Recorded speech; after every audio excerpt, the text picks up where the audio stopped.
Hello again, my name's John. I'm a retired cook from the northeast of England in the UK, and welcome to another one of my cake videos. As you can see from the opening image, this one is how we make our Swiss rolls. I'll be making two versions, a chocolate and strawberry roll, followed by a quick overview of a plain jam Swiss roll. Right, I'll be concentrating mainly on the chocolate version, and here's a list of the ingredients needed for that one. I'll get into the plain jam Swiss roll a little later in the video. For this recipe you'll need a baking tin with approximately these dimensions. I'll start by greasing the tin with butter. I know this seems a lot to use, but it is necessary so this cake releases easily from the tin. Besides, most of this butter won't even get through the greaseproof paper and into the cake. It also helps to stick down the paper. Now smooth it out and press the paper into the corners of the tin. And for belt and braces, grease the top of the paper too. And there you go, that's the tin prepared. And I guarantee this delicate sponge cake will not stick to this tin. Now set that aside for now.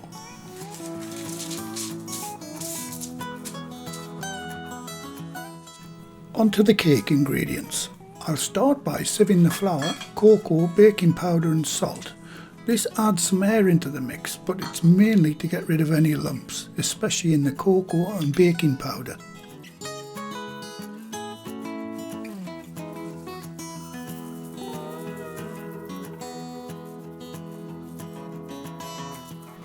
Any hard lumps remaining in the sieve, just push them through with your fingers. Right, I'll transfer that into a smaller bowl, but I'll hold on to the paper because I'll need that a little later in the recipe.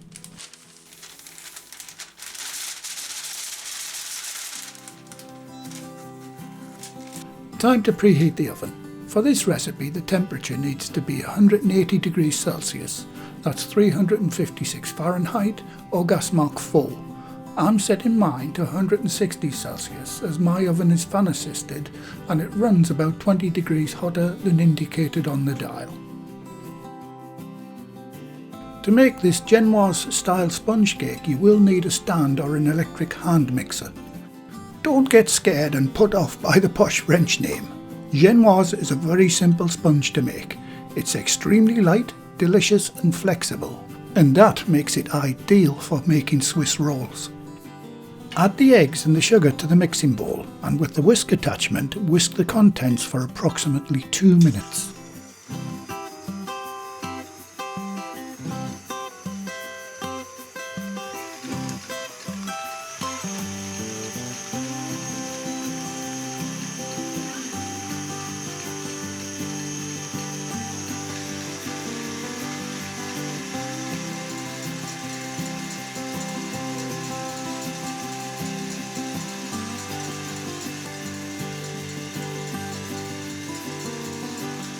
After 2 minutes, add the oil followed by the vanilla extract and whisk that for a further minute or so until the mixture is light, smooth and creamy as shown in the video.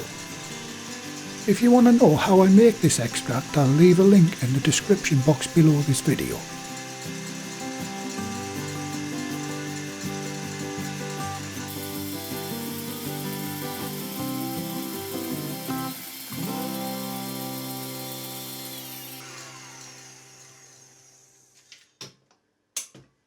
A good way of telling if the mix is ready is to do the ribbon test. Just dribble a little of the mix over the surface. If it leaves a trail, then disappears after a couple of seconds, it's done.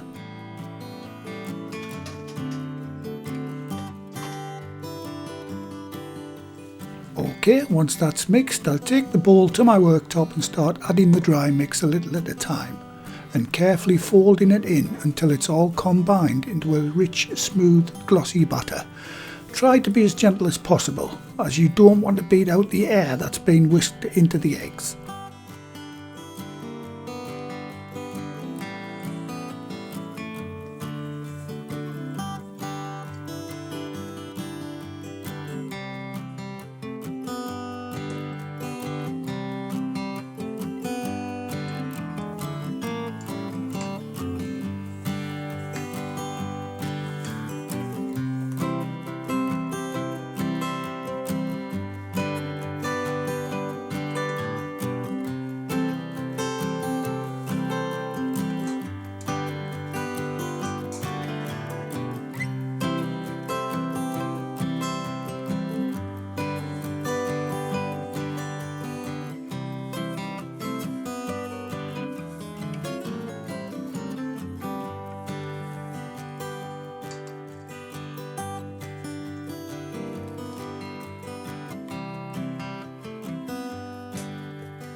Once that part's done, get it onto the baking tray and gently spread it out using a spatula or the back of a dessert spoon.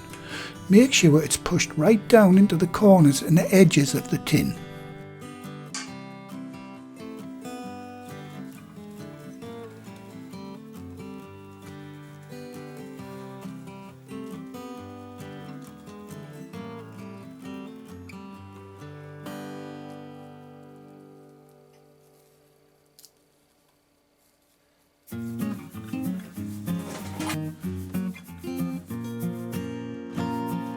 Once it's all spread out evenly, get it into the preheated oven and set the timer for 15 minutes.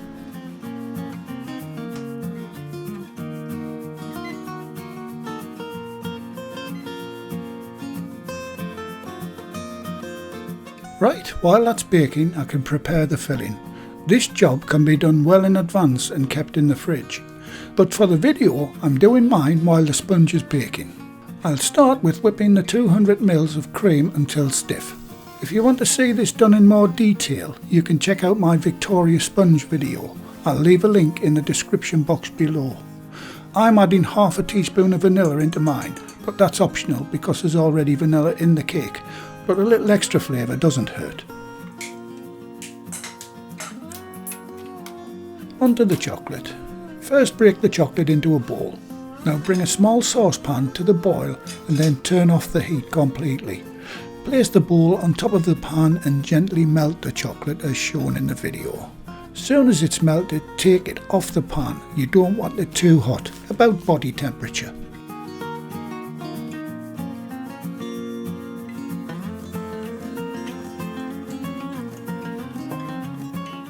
And now I'll start adding the whipped cream to the white melted chocolate a little at a time. Fold each dollop of cream into the chocolate until smooth, and then add another portion and do the same.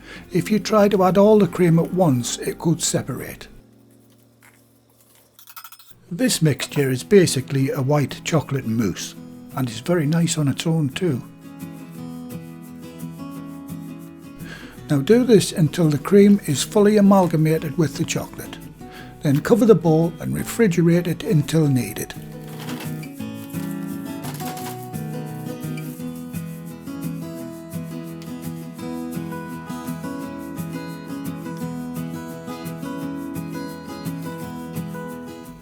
The next job is to dice 200 grams of fresh strawberries into approximately 6 milli or 1/4 inch pieces.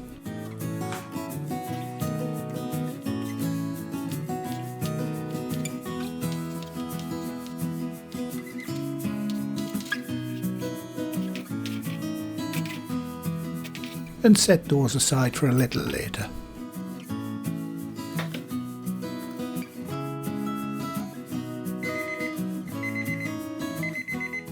Right, time to take the cake out of the oven.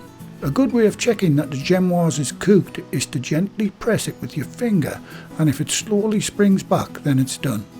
Okay, now that the cake's out of the oven, I'll place it on a wire rack, and now I need to get it out of the baking tin while it's still hot. You may have to wear your oven gloves or use a cloth to perform this part. My fingers are used to the heat. I'll start by loosening off the edges of the paper. This is an important step. Before turning it over, dust the whole surface with icing or powdered sugar. Then I'll place the sheet of parchment paper that I used earlier over the cake.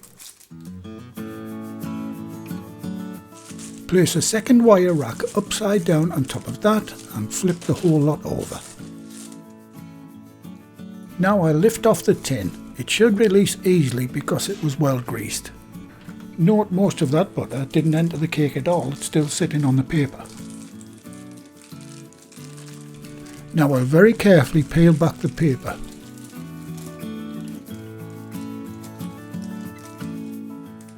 Once it's safely released, I've placed the paper back over the cake. Replace the wire rack and flip the whole thing back over again.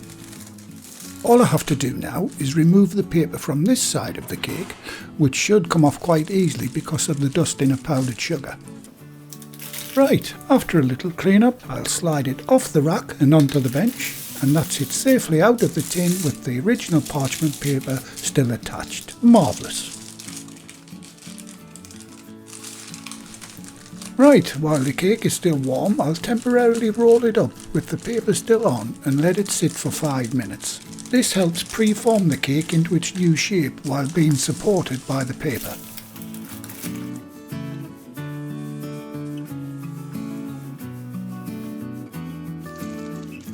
And after 5 minutes, I'll unroll the cake ready to apply the filling.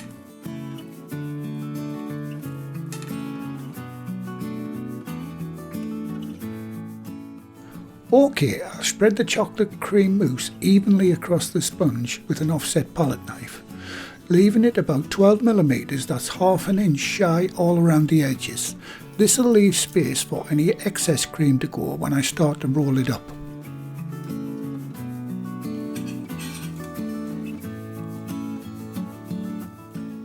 I'll finish off the filling by spreading the strawberry pieces as equally as possible all over the cream and gently press them down with a palette knife.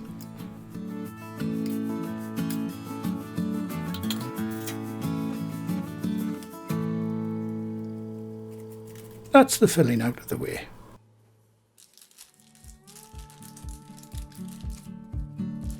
Now with the help of the paper, I'll carefully roll the cake up. It should roll quite easily because of the pre-shaping I did earlier.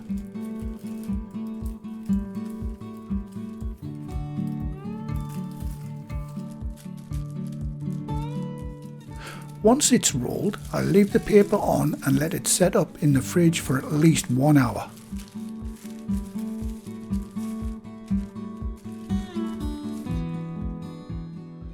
Onto the plain jam Swiss roll. And here's a list of the ingredients for this one. Now the procedure is exactly the same as the chocolate one with a few changes to the ingredients. So what I'll do, I'll fly through the recipe accompanied by some fantastic YouTube royalty free music, and I'll be back with you in a couple of minutes.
And there you go.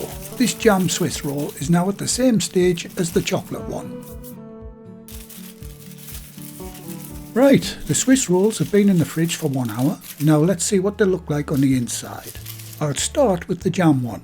First job is to give it a dusting of icing or powdered sugar.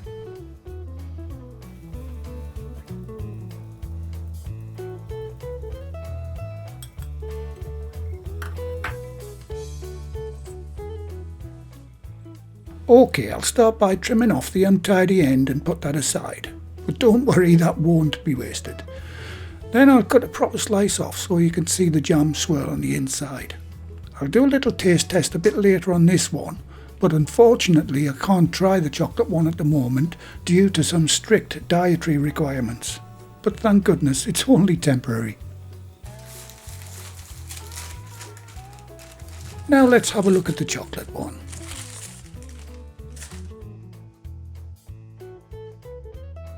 I'll trim off the end of this one too, just to tidy it up a bit.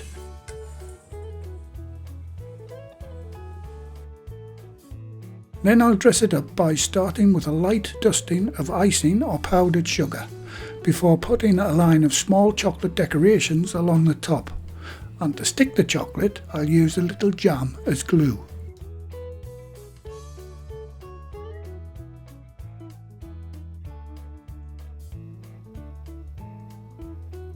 I'm using these homemade broken chocolate pieces to decorate mine, but there's all sorts you can use to fancy these cakes up a bit. I'll quickly show you how I made these little chocolate decorations. I'll be getting more into tempering and working with chocolate in future videos, showing how I make my own assorted chocolates with a variety of fillings and how I make my Easter eggs. Once you know how to temper chocolate, there's all sorts you can do with it, using the simplest of improvised tools. And speaking of improvised tools, that was a dedicated chocolate comb, by the way.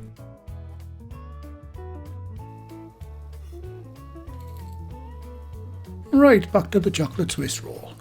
Once the decorations are on, I'll cut a slice off and plate it up with some of my homemade strawberry ice cream. I know I can't taste it, but I'm sure it'll find a home very soon. I can, however, try the plain jam Swiss roll.